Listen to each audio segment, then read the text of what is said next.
Oh, but this is when I realized how bad my seats were cut. So the woman, when I changed my flight, she said, "You're not gonna be in first class anymore to the flight from Philly or the flight to San Diego."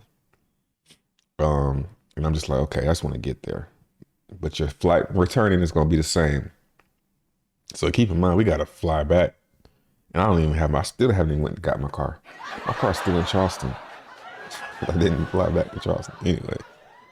So, um, I'm like, okay, so when we checking in, I'm like, okay, I'm thinking about the road. I'm like, man, this was road. This shit was like third. No, the first flight to Philadelphia was cool. We had a small plane. It was like a little private jet, one row seats, and we sat in the front. There was hardly nobody on there. That one was cool. It just was a little bit cold in the plane, but we had leg room. It was a short flight. But from Philly to San Diego, that's when I was like, hold on. This shit says like 32E for my seat.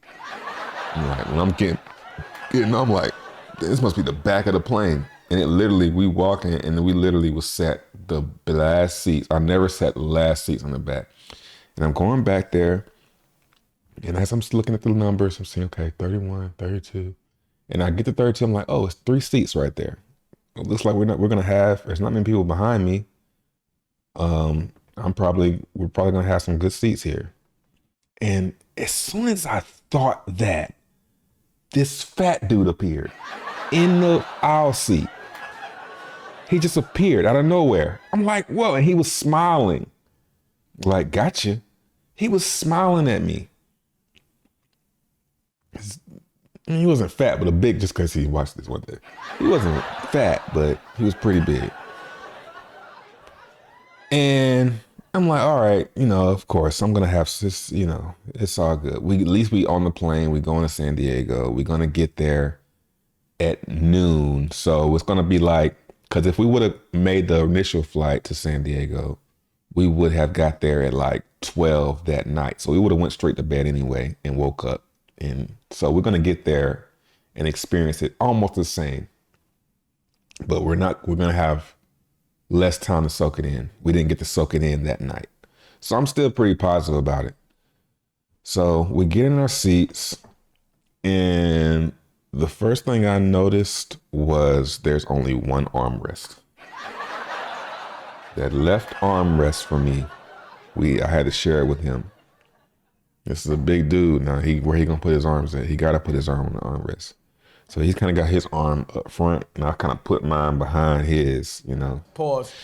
So I'm I'm sitting on the plane, and we take off, and everything's good, but he pulled out he pulled out the blindfold for sleeping. It's like, okay, cool. He gonna be asleep. Now I don't have to worry about him looking over my shoulder, looking at me on my phone, looking at what I'm doing. Cool. Because I had some sports, the sports cards. I wanted to scan them and see how much they're worth. I was gonna do that on the plane. It's gonna be something I did while I was on the plane. When I'm looking at, oh, you sports or whatever. So, by the way, the cars aren't worth shit. We talk about that too. So he falls asleep like that. And the first thing, I think he was asleep before we even took off, actually. I'm just sitting here. Wife's got the window seat. I'm in the middle. And I'm looking out the window, and all of a sudden, I hear. I'm like, man, no way. No way. No way doesn't. Not only is he taking up all the seat, he snores too, yo. No way. No way.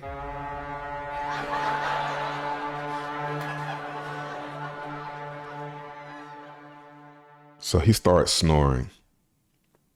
And it isn't like a constant snore.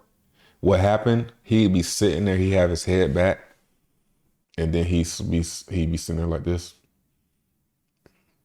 And then his mouth would start to drop. And when his mouth would open up, that would somehow like trigger his snore. So every time his mouth opened up, he would he would do that and just scare the shit out of you. Like what the fuck? Everybody would just jump and turn around. But like 4 or 5 hours in, we done got used to it. And not only that, his legs, his legs would kind of, he started to relax his legs and they just start opening up. And then they be and land on mine and be pushing up against mine. And I'm like, yo, no way. So I'm sitting there, this dude is just basically deboing me. And I'm like, nah, I'm not about to let this dude debo me. So like I push up against his leg to wake him up. I push back against it and he'd wake up and kind of straighten his legs up. And then his arm would fall asleep and he'd take over the whole armrest. This was like 3 or 4 hours in the flight. He kind of, his arm like fell asleep and he started to take over the whole armrest. And I deboed him for the arm. And he took his blindfold off and was like, what? And you know, you can't hardly hear on the plane. I said, let me get some arm room. He's like, what? I said, let me get some arm room. What? Let me get some arm room. And I said it, and he's like, oh, all right. He moved his arms back. And then he went back to sleep. And then I started smelling, he started getting that morning breath from sleeping. His mouth would fall open and the draft of his breath would just be coming in, hitting me in the face. I'm like, man, this is the worst flight I ever been on, yo. Worst, that was the worst. And it was in the back of the plane on a 6-hour flight.